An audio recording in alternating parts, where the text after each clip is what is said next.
जोर जबरदस्ती नहीं हुई, इमोशनल, ये सारी चीजें अगर नहीं है तो फिर हम कॉमनली कहेंगे कि दो बंदों के दरमियान कॉन्सेंट फ्री थी। अब एक एक करके इनके मतलब देखते हैं ताकि हम लीगली इस पे बहस कर सकें। कोर्शन, कोर्शन मैंने आपको बताया जोर जबरदस्ती। कानून से इसका मतलब पूछते हैं, कानून ने क्या कहा? कानून ने इसकी डेफिनेशन दी, कोर्शन इज कमिटिंग वन और threatening to commit to. Commit करना, एग्जीक्यूट करना, थ्रेटनिंग टू कमिट, ये थ्रेट करना, ये धमकी देना कि मैं ऐसा करूंगा। कैसा? Any act which is forbidden by Pakistan penal code, दफा ताजीरात की खिलाफ वर्जी करना। पाकिस्तान ने जिस चीज को जुर्म डिक्लेयर किया, पाकिस्तान के लॉ ने जिसको जुर्म कहा है, या वो जुर्म कमिट करना या वो जुर्म कमिट करने की धमकी दे।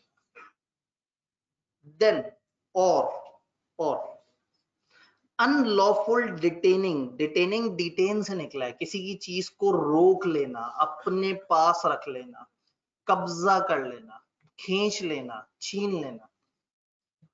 गैर कानूनी कब्जा या छीन लेना, और थ्रेटनिंग टू डिटेन, या ये धमकी देना कि मैं ऐसा कर गुजरूंगा। किस चीज को डिटेन कर लूंगा? Any property. वर्ड प्रॉपर्टी का मतलब लॉ में एसेट्स होता है। अगर इन्होंने बोलना होगा ना जमीन वाली प्रॉपर्टी, तो ये बोलेंगे इमूवेबल प्रॉपर्टी। तो प्रॉपर्टी के लफ्ज से कभी कंफ्यूज नहीं होना, लॉ प्रॉपर्टी का वर्ड एसेट्स के लिए इस्तेमाल करता है। अब आपसे कोई पूछे जी क्वेश्चन क्या होता है, तो आप कहेंगे चार में से कोई एक चीज। एक, ऐसा जुर्म करना जो पाकिस्तान ने जुर्म डिक्लेयर किया हो। नंबर टू, ऐसा जुर्म करने की धमकी देना जो पाकिस्तान में जुर्म कहलाता हो। नंबर थ्री, किसी की एसेट्स अनलॉफुली छीन लेना। भाई अगर एक बंदे ने दूसरे के पैसे देने थे और सिक्योरिटी के तौर पे कोई चीज रखवाई हुई है और उसने वो चीज जब्त करके रखी हुई, अनलॉफुल नहीं है। हम बात करें अनलॉफुल डिटेनिंग, गैर कानूनी तौर पे किसी की चीज अपने कब्जे में रखना या उसको ये धमकाना कि मैं तुम्हारी ये चीज चोरी कर लूंगा या तुमसे छीन लूंगा या मैं इस पे कब्जा कर लूंगा।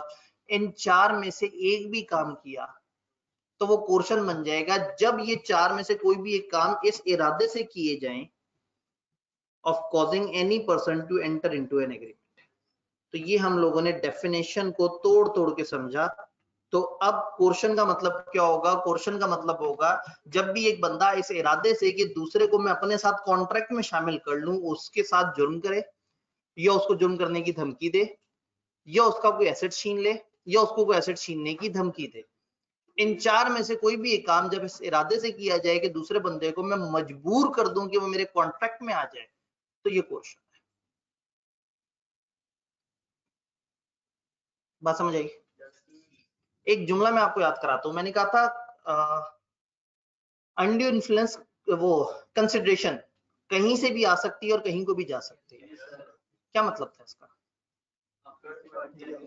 ए और बी के दरमियान एग्रीमेंट है, जरूरी नहीं कि इन्हीं के दरमियान कंसिडरेशन भी हो। ए और बी के एग्रीमेंट में कोई सी कंसिडरेशन दे सकता है, कोई डी कंसिडरेशन ले सकता है। तो कंसिडरेशन देने और लेने वाली पार्टी अलग अलग भी हो सकती है, जरूरी नहीं कि वो सेम पार्टी हो। कोर्शन का भी जुमला ऐसा ही है, कहीं से भी आ सकती है, कहीं को भी जा सकती है।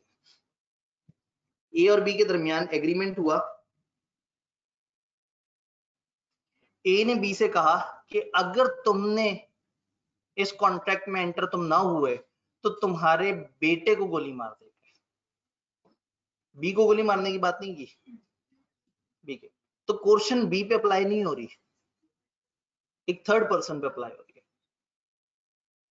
बात समझ रहे? कौन कर रहा है? ए। ऐसा भी हो सकता है कि ए सामने ना आए, ए के गुंडे जाके बी की कनपट्टी पे रिवॉल्वर रख दें कि ए से कॉन्ट्रैक्ट करो। अब इस वक्त ए ने तो नहीं की कोर्शन, गुंडों ने की है, लेकिन इसके बिहाफ पे गए हैं। तो कहने का मतलब है कोर्शन करने वाला और जिस पे कोर्शन हो रही है, जरूरी नहीं कि वो parties to the contract, but उनका कोई ना कोई ताल्लुक जरूर होगा पार्टीज टू द कॉन्ट्रैक्ट से। तो कोर्शन में be exercise from any person, किसी भी पर्सन की तरफ से आ सकती है, and may be directed against any person even a stranger. किसी भी तरफ से आ सकती है और किसी भी तरफ को जा सकती है। डन जी। तो मैनेजमेंट से आप कह दे, आप मैनेजमेंट से शर्माते क्यों हैं इतना? ठीक है, लेकिन उनके कान हर तरफ, तो आप हल्की सी आवाज उठा सकते हैं जी। हर किसी का अपना स्कोप है ना, आप समझ नहीं रहे। मेरा स्कोप है इस वक्त पढ़ाना, तो वो ये उसमें भी होता है। जब ऑनलाइन स्टूडेंट्स जब कॉलेज कॉल करते हैं, वो समझते हैं जिसने कॉल उठाई है उसको सारे महकमों का इल्म होगा। किताबें क्यों नहीं आई, वो कहते हैं जी फलाना नंबर पे नहीं, उस पे क्यों कॉल करूं, आप बताएं किताब अभी तक क्यों नहीं आई। वो भाई अभी मुझे नहीं पता, मेरा डिपार्टमेंट एडमिशन का है, फलाना फलाना। तो इसलिए आप लोग भी ना डिपार्टमेंट्स को समझ लिया करें कि कौन सा डिपार्टमेंट।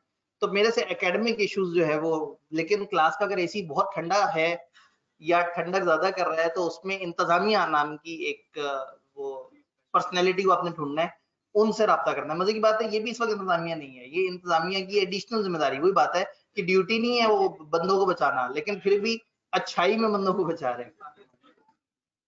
इंतजामिया के नुमाइंदे एक इस वक्त क्लास में मौजूद हैं, ये आईटी के नुमाइंदे हैं, असल नुमाइंदा कोई नहीं है। ठीक है, फिर रीडिंग कह दिया करें, ये लोग कुछ ना कुछ हल निकाल लेंगे जी। ये बात समझ आई? अब अगेन पाकिस्तान पीनल कोड, ए ने एक बहरी जहाज पे बी से सफर करते हुए दुबई से पाकिस्तान के दरमियान, तो उसको तशद्दुद करके उसके साथ कॉन्ट्रैक्ट कर लिया। दुबई और पाकिस्तान के दरमियान उस समंदर में तो दफा ताजीरात पाकिस्तान काम नहीं करती। अब क्या होगा? कानून का जुमला है, इट इज इररेलेवेंट है whether Pakistan penal code is in force or not at the place where the question is employed. अगर वो पाकिस्तान पहुंच के पाकिस्तान की अदालत में कहे कि मेरे साथ रास्ते में ऐसा हुआ है, तो वो ये नहीं कहेंगे जी रास्ता तो हमारी हुदूद में नहीं आता। अगर आपके साथ पाकिस्तान में ऐसा हुआ होता तो हम आपको इंसाफ दिलाते। तो ये इररेलेवेंट है कि जहां ये हरकत हुई है वो पाकिस्तान पीनल कोड के जुरिसडिक्शन में आता है या नहीं आता। अगर जो हरकत हुई है वो पाकिस्तान में जुर्म है, तो फिर वो यहाँ जुर्म के मुताबिक सजा मिलेगी। बात समझ आई? तो इसका मतलब ये है कि अगर ये इंपॉर्टेंट है कि केस कौन से मुल्क में हुआ है, जिस मुल्क में केस हुआ है उस मुल्क वाले देखेंगे कि क्या हमारे मुल्क के कानून के हिसाब से ये ठीक है या नहीं। जैसे बाहर जो है वो एक पाकिस्तानी जो है वो बाहर रहता था, एक मतलब लतीफा सुनाया जाता है, उसने किसी दिन जो है ना अपने बच्चों को किसी बात पे गुस्सा होके चपेट करा दी। बच्चा मतलब ब्रिटिश एनवायरनमेंट में पड़ा हुआ था, तो उसे पता था कि मतलब मेरे हुकूक होते हैं। उसने जनाब थोड़ा सा इधर उधर से सर्च की कि मेरे क्या हुकूक है। उसने जनाब कॉल मिला दी पुलिस को कि मेरे अब्बे ने मेरे पे तशद्दुद किया। तो पुलिस वाले आके उस अब्बे को पकड़ के ले गए, हवालात में डाल दिया, क्योंकि उस मुल्क के हिसाब से तशद्दुद था। कुछ अरसे बाद मतलब कुछ अरसे हवालात में रहने के बाद अब्बा जी वापस आए, तो उन्हें समझ आ गया कि नहीं, इस मुल्क में मैं इस बच्चे का कुछ नहीं बिगाड़ सकता। फिर किसी टाइम पे वो पाकिस्तान बच्चे को लेके आए और इधर आके उसे रख के चंडे कराई। बच्चे बेचारे ने पुलिस को कॉल की, जी एक अहम मामला हुआ, आप आए। जब वो आए तो उन्हें पता लगा कि जी यहाँ अब्बे ने बच्चे को चंडे कराई। पुलिस वालों ने 2 एडिशनल चंडे कराई और कहा कि ये आपके घर का मामला है, एड्डा तुसी यूरोप समझ के बैठे हुए हो। तो अगेन ये एक बड़ा इंपॉर्टेंट हो जाता है कि वाकया क्या हुआ है और उसका एहतसाब किस जगह पे हो रहा है। तो अगर पाकिस्तान है तो पाकिस्तान में जो है वो मतलब अगर पाकिस्तान में केस होगा तो हम देखेंगे पाकिस्तान के हाँ हो सकता है वो बच्चा वहां जाके कह देता कि ये पाकिस्तान ले जाके तशद्दुद किया गया। तो इसलिए इंपॉर्टेंट ये है कि मुल्क कौन सा है जहां की अदालत के पास गए। तो अगर पाकिस्तान की अदालत के पास गए हैं तो भले रास्ते में बहरी जहाज में तशद्दुद हुआ था जो कि पाकिस्तान की हुदूद में भी नहीं आता था, लेकिन जो हुआ था वो पाकिस्तान के मुताबिक जुर्म है, तो पाकिस्तान में उसको हम क्वेश्चन कह सकते हैं। यहाँ से भाई कुछ पूछना चाह रहे थे?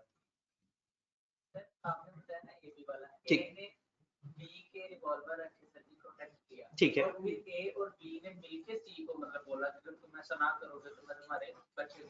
ए ने बी के कनपट्टी पे रिवॉल्वर रखा और ए और किसने मिलके क्या कहा? ए और बी मिलके उस कनपट्टी इन्होंने सी को बोला। वेरी, ए ने पहले बी को क्वेश्चन से इन्फ्लुएंस किया, फिर बी ने इसका साथ देते हुए सी की कनपट्टी पे रिवॉल्वर रखा, दोनों, और मेन जो है मेन ए है और उसके बाद सेकेंडरी मुजरिम बी है। ये जो दूसरा कॉन्ट्रैक्ट हुआ है उसमें बी और ए दोनों कंबाइंड मुजरिम है, और जो पहला कॉन्ट्रैक्ट हुआ ए और बी के दरमियान उसमें ए मुजरिम। तो एग्री पार्टी, पहली एग्री पार्टी है सी, वो चाहे तो अपना कॉन्ट्रैक्ट खत्म कर दे, और अगर वो खत्म कर दे तो फिर दरमियान में आ जाएगा बी कि अब बी क्या चाहता है, बी भी ए वाला कॉन्ट्रैक्ट खत्म कर सकता है। क्लियर? हमें क्वेश्चन समझ आ गई। तो अगर सू पाकिस्तान में फाइल हुआ है तो पाकिस्तान पीनल कोड की प्रोविजंस चलेंगी। नीचे एक एग्जांपल है जिसको इग्नोर कर सकते हैं क्योंकि हम तो ऑलरेडी इतनी एग्जांपल देख चुके हैं कि बस अब मजीद इस पे क्या बात हो। क्वेश्चन के इफेक्ट क्या होंगे? क्या होगा जी क्वेश्चन से? कॉन्ट्रैक्ट वॉइडेबल हो जाएगा, इसमें कौन सी परेशान होने वाली बात है? वही बात जो हम बचपन से पढ़ते आ रहे हैं, कॉन्ट्रैक्ट वॉइडेबल हो जाएगा किस बंदे की ऑप्शन पे? Party whose consent was so caused. इसको एग्री पार्टी कहते हैं या कहें जिसकी कंसेंट जबरदस्ती ली गई थी। अब ये जो वॉइडेबल कॉन्ट्रैक्ट कैंसिल कर रही है, ये कोई भी बेनिफिट रीस्टोर कर सकती है पार्टी। सेकंड पॉइंट मैंने खुद से रोका है, पता लगा आप पढ़ने शुरू कर दें सर से मिस हो गया जी। वो पार्टी कोई भी बेनिफिट अगर चला गया है, ए ने बी की कनपट्टी पे रिवॉल्वर रख के उससे कहा कि अभी 1 लाख तो अभी दो और बकाया बाद में देना है, तो अगर बाद में साबित हो जाए कि कोर्शन थी, तो जो मजलूम आदमी है अगर उसकी तरफ से कोई बेनिफिट चला गया, वो बेनिफिट वापस आ जाए। इसको हम कहते हैं रेस्टिट्यूशन, रीस्टोर हो जाना, बेनिफिट्स रीस्टोर हो जाना, वापस आ जाना। अगर एक बंदे की तरफ से दूसरे को कोई फेवर चली गई है और कॉन्ट्रैक्ट वॉइडेबल है और वो कहता है कि मुझे खत्म करना है कॉन्ट्रैक्ट, तो जो उसकी तरफ से दूसरे को फेवर चली गई है वो वापस आएगी। अगर ये इलीगल कॉन्ट्रैक्ट होता है ए और बी के दरमियान और फिर चली गई होती फेवर, फिर वापस आना वाजिब नहीं था, फिर कानून सजा दे देता है कि ठीक है जी अब तुम्हारे पैसे जाया हो गए, बहुत अच्छा हुआ तुम्हारे साथ। लेकिन ये इस वक्त इलीगल नहीं है। ज्यादा हमने बात की थी कि इलीगल में और उसमें वॉइड में फर्क है। तो ये वॉइडेबल है क्योंकि एक बंदे के साथ जुल्म हुआ है और वो जुल्म जिसके साथ हुआ है वो चाहे तो उसको कैंसिल कर सकता है, और अगर उसने कैंसिल कर दिया तो वो बेनिफिट्स को रिस्टोर भी करवा सकता है।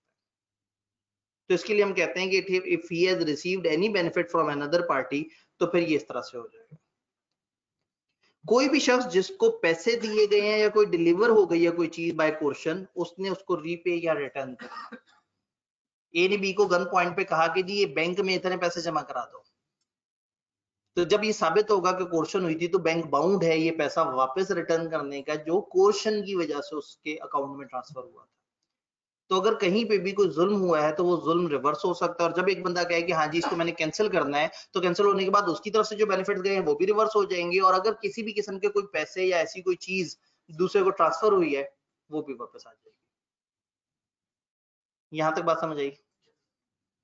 बर्डन ऑफ प्रूफ अहम वर्ड याद है? बर्डन ऑफ प्रूफ पीछे भी हमने पढ़ा था, किताब में डिटेल से नहीं लिखा हुआ था लेकिन हमने उसको अच्छी तरह से समझा था ताकि हम पेपर में जरा ज्यादा नॉलेज रख के बैठे हुए हों। तो बर्डन ऑफ प्रूफ है कि साबित कौन करे, किसके ऊपर मतलब मेन प्रेशर आएगा। आपको याद होगा मैंने कहा था जो मशकूक बात कर रहा है वो साबित करेगा। अब ऐसे में कॉमनली जब भी कॉन्ट्रैक्ट्स होते हैं तो ज्यादातर हमारी assumption होती है कि हाँ भाई किसी ने दूसरे की गन बट पे रिवॉल्वर नहीं रखा होगा। ये ऐसी कोई कॉमन बात नहीं है कि हर कॉन्ट्रैक्ट में ही रिवॉल्वर रख के कॉन्ट्रैक्ट होता हो। तो अगर अचानक से एक बंदा उठ के कह दे जी वो जो कॉन्ट्रैक्ट हुआ था 10 दिन पहले उसमें मेरी कनपट्टी पे रिवॉल्वर रखा हुआ था, तो साबित कौन करेगा? वही करेगा जिसने इल्जाम लगाया। याद है जो मशकूक बात कर रहा है, उधर एक बंदे ने मशकूक बात कर दी थी, एक होशो हवास वाले बंदे को कह दिया था नशे में है, तो हमने कहा था तुम ही साबित करो फिर। तो जो इल्जाम लगा रहा है या जो मशकूक बात कर रहा है वो साबित करेगा। यहां मशकूक बात कौन कर रहा है? जो इल्जाम लगा रहा है, जो कह रहा है कि हाँ भाई मेरे साथ जुल्म हुआ है। एक काम करता हूँ, अंडी इन्फ्लुएंस अभी हमने डिटेल से नहीं पढ़ा, एक रफ आइडिया लेता हूँ। अंडी इन्फ्लुएंस एक बाप और बेटे के दरमियान एक ऐसा कॉन्ट्रैक्ट जिसमें हम ज्यादातर यही समझते हैं कि अगर बाप और बेटे के दरमियान कॉन्ट्रैक्ट हुआ होगा तो कहीं ना कहीं बाप का प्रेशर होगा। तो ऐसे में बर्डन ऑफ प्रूफ किस पे होगा? भाई हो सकता है बच्चा कहे मेरे ऊपर अंडी इन्फ्लुएंस हुआ और बाप कहे नहीं अंडी इन्फ्लुएंस नहीं हुआ। बाप मशकूक बात कौन कर रहा है? बाप। भाई बच्चा एक ऐसी बात कर रहा है जी मेरे ऊपर फादर का प्रेशर था, ये एक बड़ी कॉमन बात है, सबको पता है कि अगर बाप और बेटे का रिश्ता होगा तो बेटा कहीं ना कहीं बाप के इन्फ्लुएंस में होगा। ये मशकूक बात है कि बाप कहे नहीं नहीं इसने आजादी से किया है, कोई प्रेशर नहीं था। तो रूल ये है कि जो मशकूक बात करेगा ना, बर्डन ऑफ प्रूफ उसके ऊपर आएगा। बात समझ आई? तो क्वेश्चन में बर्डन ऑफ प्रूफ उस पे होगा जो कैंसिल करना चाह रहा है कॉन्ट्रैक्ट, वो जो मजलूम शख्स है उसके ऊपर बर्डन ऑफ प्रूफ है, उसने साबित करना है कि क्या हुआ था और कैसे हुआ था। डन? क्वेश्चन हमें समझ आया और आज आप लोग बड़े अच्छे तरीके से समझ भी रहे हैं। वही बात है कि पीछे आप लोग एक दिन जो है वो बिल्कुल शोर मचा के और कोशिश कर चुके हैं कि कुछ ना पढ़ा जा सके। क्वेश्चन हमें समझ आया। थर्ड पॉइंट दोबारा, पार्टी रिस्काइंडिंग, ये एक वर्ड जहन में रख लें, रिस्काइंड, इसका आसान तर्जुमा होता है कैंसिल करना। आप कैंसिल भी लिख सकते हैं, क्योंकि हमारी थोड़ी सी मजबूरी है, हमें थोड़े से लीगल वर्ड्स के साथ चलना है। तो रिस्काइंड का मतलब है cancel. Party cancelling avoidable contract shall restore any benefit. अब इवन अगर जिसकी कनपट्टी पे रिवॉल्वर रखा है उसके पास भी कुछ पैसे गए हुए हैं तो उसने भी वापस करना। जब आप कैंसिल कर रहे हैं तो दोनों पार्टीज के पास जो जो बेनिफिट गया हुआ है वो वापस किया जाएगा। इस कॉन्सेप्ट को कहते हैं रेस्टिट्यूशन, रिस्टोर करना, बेनिफिट्स एक दूसरे को वापस किए जाए, दैट इज रिस्टोरेशन। डन? जी बिल्कुल। अब प्रॉपर्टी तो रिटर्न हो जाएगी, लेकिन अगर सर्विसेज रिटर्न ना हो सके फिर क्या होगा? एक एक्सेप्शन है जो हमारे सिलेबस में नहीं है, वो ये है कि अगर आप रिस्टोर ना कर सके तो फिर कॉन्ट्रैक्ट कैंसिल नहीं होगा, इसकी फिर अदालत में जाके आप इसका हर्जाना वसूल करेंगे। लेकिन चूंकि हमारे सिलेबस में नहीं है तो ना मैंने आपका सवाल सुना ना आपने मेरा जवाब सुना, इग्नोर कर दें उसे। जी जी बिल्कुल। अगर कंसिडरेशन किसी भी एक की तरफ से दूसरे को गई है और मामला कैंसिल हो रहा है तो ये कंसिडरेशन रिवर्स करनी होगी, अगर रिवर्स हो सके तो। रिवर्स ना हो सके तो क्या होगा वो हमारे सिलेबस में नहीं है, तो हमारा अजम्पशन ये लेंगे कि रिवर्स हो जाएंगे। जी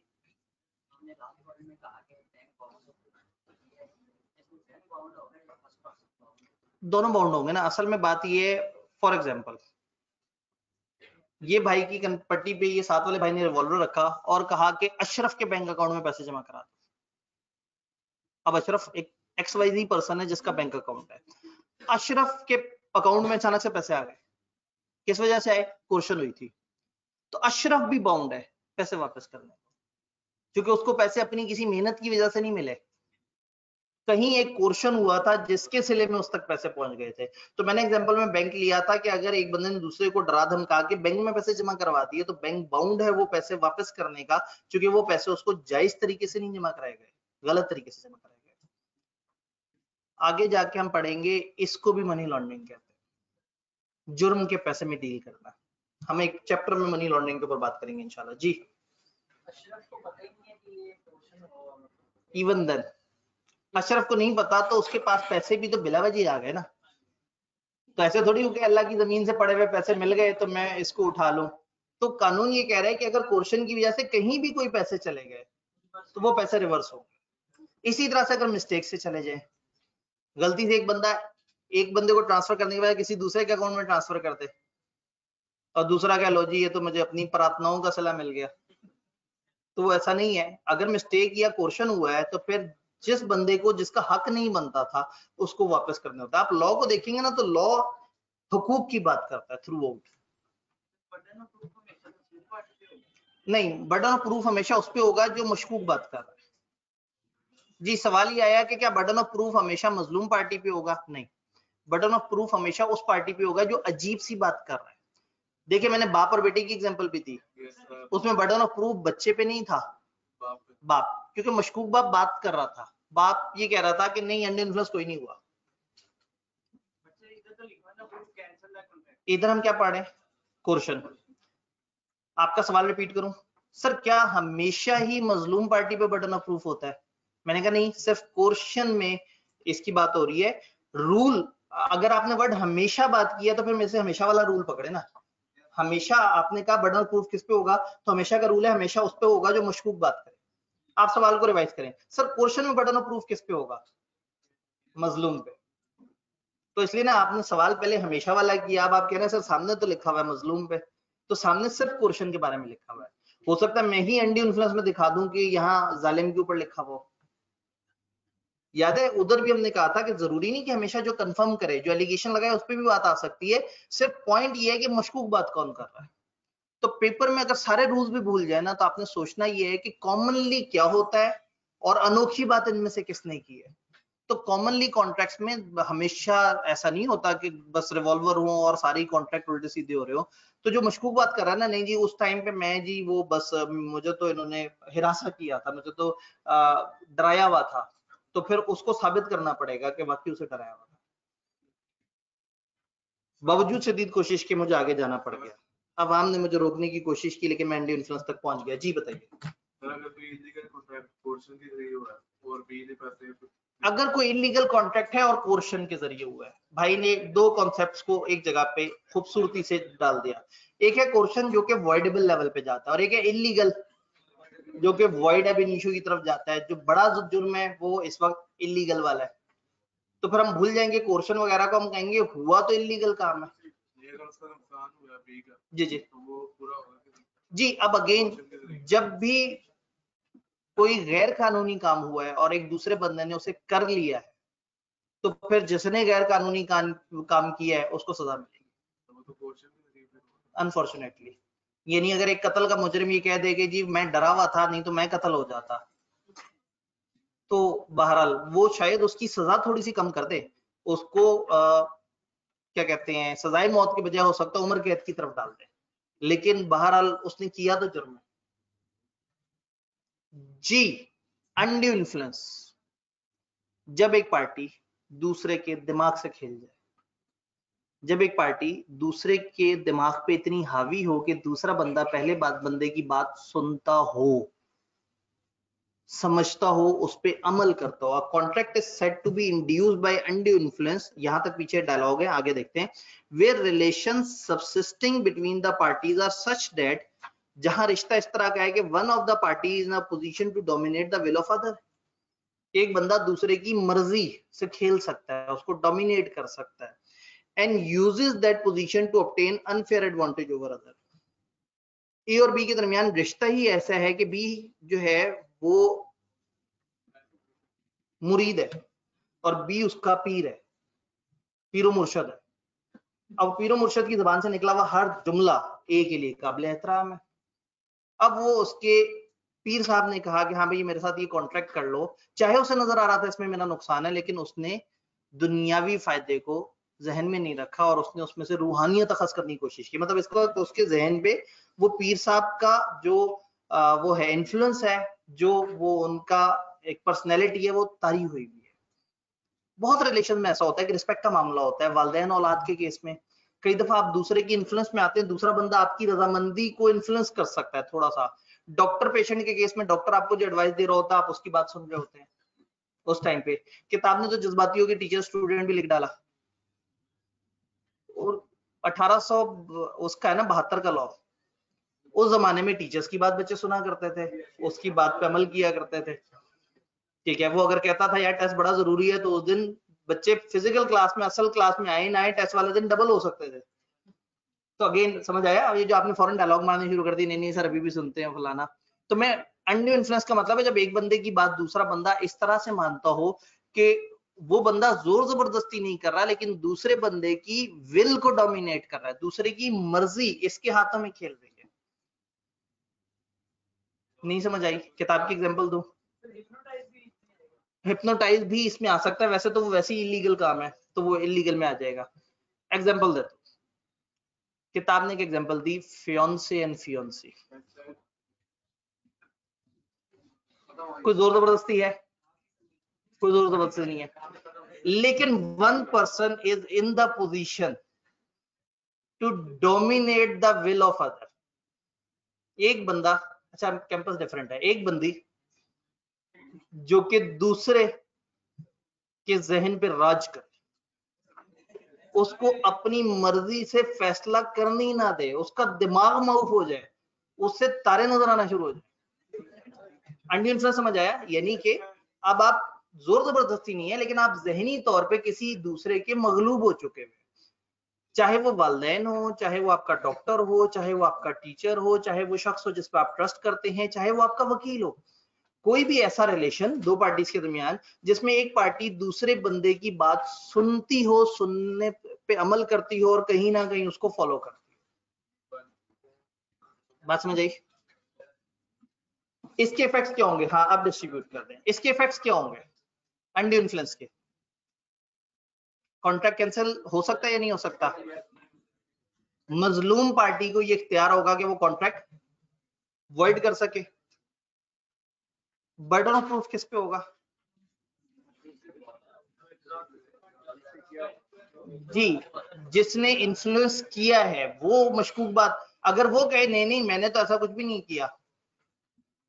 अब वही बात है कि एक पीरो मुर्शद ने अगर एक बंदे से कॉन्ट्रैक्ट किया और उसकी 50 लाख की जमीन 5,000 में खरीद ली और उसके बाद कहे नहीं नहीं ये तो मेरे उसमें था ही नहीं, ट्रांस में, ये बंदा मेरी रिस्पेक्ट में थोड़ी कर रहा था, ये तो इसने प्रॉपर सोच समझ के की है ट्रांजैक्शन। तो कौन कर रहा है मशकूक बात? पीर साहब, कि उन्होंने यहाँ पे उस बंदे के दिमाग से खेला है और शायद इरादा नहीं था। अगर इरादा ना होता तो और होता। डेफिनेशन का दूसरा हिस्सा क्या है? एक पार्टी डोमिनेट करती हो विल को एंड मजीद बना ये कि वो उस पोजीशन का फायदा उठा के दूसरे से कोई बेनिफिट ले जाए।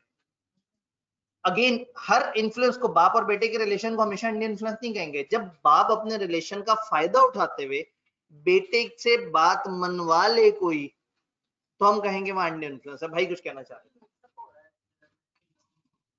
नेचुरल लव एंड अफेक्शन के साथ मिक्सिंग हो रही है थोड़ी सी। नेचुरल लव एंड अफेक्शन में एक वादा था, यहाँ एक कॉन्ट्रैक्ट हो रहा है। वहां पे एक बंदे ने दूसरे से वादा किया था ऐसा करूंगा, और बाद में जब वादा एग्जीक्यूट नहीं हुआ तो फिर उसको अदालत जाके उसने कहा जी वादा एग्जीक्यूट नहीं हुआ, तो देखना था लिखा गया या नहीं लिखा गया। यहाँ एक बंदे ने दूसरे को कॉन्ट्रैक्ट में शामिल कर लिया। कैसे? उसको उसके जहन से खेल के। जहन से कैसे खेला? जहन में वो शख्स उसकी बात सुनता है, उस बंदे की रिस्पेक्ट करता है, उस बंदे को फॉलो करता है। तो जब एक बंदा दूसरे की रिस्पेक्ट करता है, उसे फॉलो करता है, उसकी बात मानता है। अब ये फॉलो क्यों करता है, इसकी कई रीजन हो सकती है, उसके ऊपर भी हम बात करेंगे।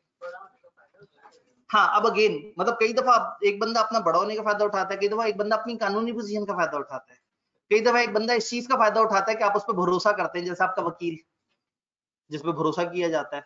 अब वो एक्चुअल में शायद एज में बड़ा ना हो, लेकिन चूंकि आप उस पर भरोसा कर रहे हैं और आप उसकी हर बात सुन रहे हैं और वैसे ही फॉलो कर रहे हैं, तो देर आर चांसेस। इसमें किताब ने एग्जांपल दी है, एक बंदा अगर बिस्तर पे बीमारी की हालत में लेटा है और वो डिपेंडेंट है उन अटेंडेंट्स के ऊपर जो उसको उसकी देखभाल कर रहे हैं। अब वही अटेंडेंट जो है बीच में कहीं उन्हें कहे ठीक है, तो अब देखना ये है कि इन्फ्लुएंस हुआ है या नहीं हुआ और किस तरह का रिश्ता है। वो जो मरीज है जो बिस्तर पे लेटा हुआ है, उसको लग रहा है कि भाई मेरी तो बस मौत वाकया हो जानी है, लेकिन ये जो अटेंडेंट मेरे साथ है अगर ये मुझे बचा ले तो बचा ले। जहनी तौर पे वो मगलूब हो चुका है उस अटेंडेंट के ऊपर। अब अगर अटेंडेंट बीच में दवाई खिलाए और साथ के जरा कागज भी साइन कर दे, ये क्या है जी आपकी आधी प्रॉपर्टी मेरे नाम ट्रांसफर हो रही है, तो सोचेगा यार इस टाइम पे मैं इसी पे डिपेंडेंट हूँ, नहीं साइन करूंगा तो सारी हड़प लेगा, साइन कर देता हूँ, चलो ठीक है, इस वक्त जो है ना ये बंदा मेरी केयर कर रहा है और देखो इसने मुझे मौत से बचाया है। तो कभी कभी आप ऐसी पोजीशन में होते हैं कि आप मगलूब हो जाते हैं। तो जब आप इस तरह से मगलूब होते हैं और दूसरा बंदा उस पोजीशन का फायदा उठाता है, तो फिर अनड्यू इन्फ्लुएंस आ जाता है। यहाँ अनड्यू इन्फ्लुएंस के इफेक्ट्स को थोड़ा सा देखने की कोशिश करते हैं, फिर हम ब्रेक लगाते हैं, क्योंकि एक छोटी सी डिस्कशन है आपसे एक साहब करेंगे एक फाउंडेशन के बारे में, एक अच्छे कॉज के बारे में। हमारे पास थोड़ा सा टाइम है तो मुझे बताया गया है, तो अभी हम लेक्चर को ब्रेक कर लेंगे। इससे आपको डबल डबल फायदा हो गया, एक तो कुछ अच्छी बात सुनने को मिल जाएगी, दूसरा मैं मजीद ज्यादा आगे नहीं पढ़ाऊंगा जो कि शायद आपके लिए बड़ा एक्साइटिंग सी खबर है। तो आपने जो है वो साहब को मौका देना बड़े अच्छे तरीके से, मैं बड़े अरसे से देख रहा हूँ, इन्होंने बड़े अच्छे तरीके से एक सेटअप चलाया हुआ है और थ्रू आउट ये बहुत अच्छे कॉज के लिए काम कर रहे हैं, तो आपने जरूर इनकी बात सुननी है। अगर हैंड आउट दे मैं जल्दी से आपको बता दूं आपने कहाँ तक पढ़ना है। मैं बस जस्ट इन्हें बता दूं इन्हें कहां तक पढ़ना है। आप लोगों ने पहला पेज पूरा और दूसरे पेज पे अनड्यू इन्फ्लुएंस की डेफिनेशन तक, ठीक है। नीचे कुछ एग्जांपल्स दी हुई हैं लेकिन कल हम इसको दोबारा भी देख सकते हैं। तो पहला पेज पूरा और दूसरे पेज पे अनड्यू इन्फ्लुएंस की सिर्फ डेफिनेशन आपने देखनी है। और मैं रिक्वेस्ट करूंगा कि कोशिश करें कि थोड़ी सी बात है जरूर सुने, उससे पहले क्लास में छोड़ के जाइएगा जी।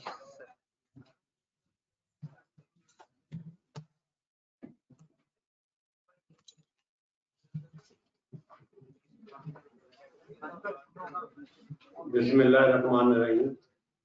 अस्सलाम वालेकुम। बेटा मेरा नाम मेजर तारिक है और मेरा ताल्लुक है सुंदस फाउंडेशन के साथ। मैं तकरीबन पिछले 20 साल से सुंदस के साथ मुंसलिक हूँ और हम लोग पिछले 25 साल से लाइफ सेविंग कर रहे हैं उन बच्चों की जो 3 किस्म की बीमारियों में मुब्तला है, थैलेसीमिया, हीमोफीलिया, कैंसर। इन बच्चों का इलाज सिर्फ बोन मैरो ट्रांसप्लांट है, विच इज़ वेरी कॉस्टली। आप खुद सोचें कि एक गरीब आदमी जिसके 2 बच्चों को थैलेसीमिया है और बाप बेचारा कोई मजदूरी कर रहा है, कोई रेडी के ऊपर सब्जियां बेच रहा है, कोई रिक्शा चला रहा है, तो यू कैन वेल इमेजिन वो कहाँ से लाएगा 25 से 30 लाख। एक बोन मैरो ट्रांसप्लांट पे जो खर्चा आता है तकरीबन 25 से 30 लाख, और ये अफोर्ड नहीं कर सकते, गरीब लोग हैं। तो हमारे अदारे की कोशिश ये है कि फ्री ऑफ कॉस्ट हम इन बच्चों को ब्लड ट्रांसफ्यूजन प्रोवाइड करते हैं, क्योंकि इन बच्चों का ब्लड नहीं बन रहा। जिन बच्चों के रेड सेल्स नहीं बनते वो थैलीसीमिया के पेशेंट कहलाते हैं, जिनके वाइट सेल्स नहीं बनते वो haemophilia, and blood cancer, leukaemia, इनके प्लेटलेट्स नहीं बनते। तो ये सारा जो हो रहा है काम, इसमें अहम किरदार बेटा आप लोगों का है। I am really grateful to the management of SCAN and you people especially कि जब भी मैं आया हूँ आप लोगों ने भरपूर मेरा साथ दिया। मैंने सुबह से कैंप लगाया हुआ है आपके वो जो प्ले रूम है, and so far I have collected 62 bags, which is a very nice response, good response from your side। क्योंकि आजकल आपको पता है कोरोना है, ऊपर से फिर ये डेंगू आ गया है, तो हमें ब्लड मिल नहीं रहा उन गरीब बच्चों की लाइफ सेविंग के लिए।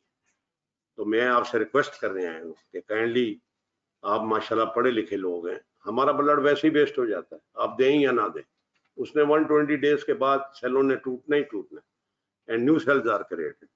तो इंस्टेड ऑफ वेस्टिंग दो cells, if you give 1 bag, उससे 3 बच्चों को 15-20 दिन की आगे लाइफ मिल जाएगी। तो मेरी नजर में ये बहुत बड़ी नेकी है। फिर आपके 6 टेस्ट हो जाते हैं, इसकी रिपोर्ट मैं with in a weeks time भेज दूंगा मुबशर साहब को। उसमें आपका hepatitis B, C, HIV, syphilis, malaria parasite plus your blood group, ये फ्री ऑफ कॉस्ट आपके सारे टेस्ट हो जाते हैं। कल को अल्लाह ना करे आपको भी जरूरत पड़ सकती है ब्लड की, आपके किसी रिलेटिव फ्रेंड को, then through the management you can approach us, we will provide you blood in any hospital, या आप डायरेक्टली मुझे रिंग कर लें। मेरा नंबर जो है मैं आपको लिख देता हूँ, आप नोट कर लें, किसी को भी जरूरत हो ही कैन ऑलवेज रिंग मी।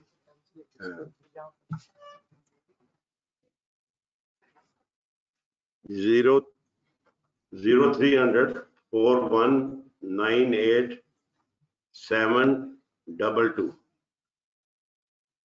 ये मेरा नंबर है। तो आप लोग जरूर पार्टिसिपेट करें, ये मेरी रिक्वेस्ट है कि इसमें नोबल कॉज है कि उन गरीब बच्चों के लिए जरूर ब्लड डोनेट करें। थैंक यू, बहुत शुक्रिया।